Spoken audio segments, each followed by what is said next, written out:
डीडवाना जिला मुख्यालय के नजदीकी ग्राम सुपका में 3 किसान निर्माणाधीन हाईटेंशन लाइन पर चढ़ गए। लंबे समय से किसान मुआवजे की मांग कर रहे थे, लेकिन उन्हें मुआवजा नहीं मिल रहा था, जिसको लेकर बार बार प्रशासनिक अधिकारियों के चक्कर भी किसान काट रहे थे, लेकिन कोई सुनवाई नहीं हो पा रही थी। इससे थक हार कर किसानों ने हाई टेंशन लाइन पर चढ़ने का फैसला किया और हाई टेंशन लाइन पर चढ़ गए। हाई टेंशन लाइन में चढ़ने वालों में देवारम पुत्र नंदाराम उम्र 37 वर्ष, जिया गौरी पुत्र रफीक गौरी उम्र 25 वर्ष, यूनुस खान पुत्र इसाक मोहम्मद उम्र 40 वर्ष, ये तीनों किसान हाई टेंशन लाइन पर चढ़े। हाई टेंशन लाइन पर चढ़ने की सूचना पर तहसीलदार सुमेर सिंह, नायब तहसीलदार ओम प्रकाश, डीडवाना थाने के एसआई अयूब खान पुलिस जाब्ते के साथ मौके पर पहुंचे किसान को समझाने का प्रयास किया, लेकिन किसान अपने मुआवजे की मांग पर अड़ा रहे। करीब सुबह 9 बजे के आसपास हाई टेंशन लाइन पर किसान चढ़े। करीब 2:30 बजे तक प्रशासन के बीच में वार्ता होती रही। वही मामला गंभीर होते देख उपखंड अधिकारी विकास मोहन भाटी, डीएसपी धर्म पुनिया भी मौके पर पहुंचे एवं कंपनी के प्रतिनिधियों को भी मौके पर बुलाया। कंपनियों के प्रतिनिधियों के साथ में प्रशासनिक अधिकारियों ने वार्ता की। किसान के परिवार की भी वार्ता हुई। वार्ता करते हुए किसान को उचित मुआवजा मिले, इसके लिए जलदाय विभाग के अधिकारियों को, पीडब्ल्यूडी के अधिकारियों को मौके पर बुलाया और सारी जगह का नाप चौक करवाकर एस्टीमेट बनाकर देने की बात अधिकारियों के द्वारा कही गई।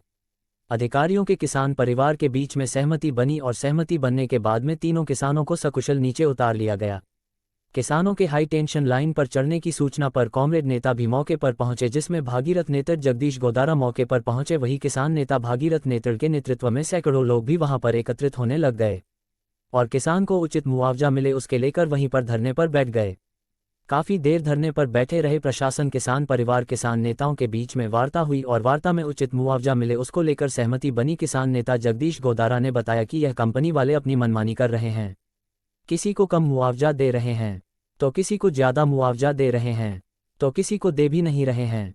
जब कोई किसान बार बार प्रशासनिक अधिकारियों के चक्कर काटने लगता है, फिर भी प्रशासन सुनवाई नहीं करता है, तो थक हार कर इस तरह के कड़े कदम उठाने पड़ते हैं। ज्यादातर जहां पर भी लाइन डाल रही है, वहां पर कंपनी वाले अपनी मनमानी कर रहे हैं।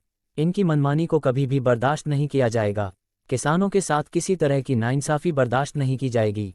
किसान के हाई टेंशन लाइन पर चढ़ने की सूचना पर उपखंड अधिकारी मौके पर पहुंचे, उनके साथ में हाई टेंशन लाइन डालने वाले अधिकारी भी मौके पर पहुंचे और उपखंड अधिकारी ने मौके पर पहुंचते ही अधिकारियों को जमकर फटकार लगाई। उन्होंने फटकार लगाते हुए कहा, जब किसान को मुआवजा देना है तो दिया क्यों नहीं जा रहा है? किसान को उसका मुआवजा देना चाहिए, उसका वह अधिकार है। जब लाइन डालनी होती है तो बार बार आप ऑफिस वगैरह के चक्कर काटते हैं और जब काम पूरा हो जाता है तो किसान को पूछते नहीं है। किसान को उसका अधिकार मिलना चाहिए। जिया गौरी सुपका गांव का निवासी है और ग्राम में ही इंडियन गैस की एजेंसी है जो काफ़ी सालों से ग्राम में है। इस गैस एजेंसी के पास से हाई टेंशन लाइन गुजर रही है। ये हाई टेंशन लाइन चालू है और इस हाई टेंशन लाइन से आसपास के क्षेत्र में हवा के प्रभाव से करता रहा है। बार बार अधिकारियों को शिकायत करने के बावजूद भी इस समस्या का समाधान नहीं हुआ है, जिससे तक हारकर जिया गौरी भी देवारम के साथ में हाई टेंशन लाइन पर चढ़ा था। किसान के हाई टेंशन पर चढ़ने की सूचना पर आपदा प्रबंधन की टीम मौके पर पहुंची। उसने टावर के चारों ओर नेट लगाया, जिसके साथ ही 108 एम्बुलेंस में मौके पर पहुंची। डायल 112 पुलिस के जवान, RS बड़ी के जवान भारी जाब्ते के साथ मौके पर तैनात रहे।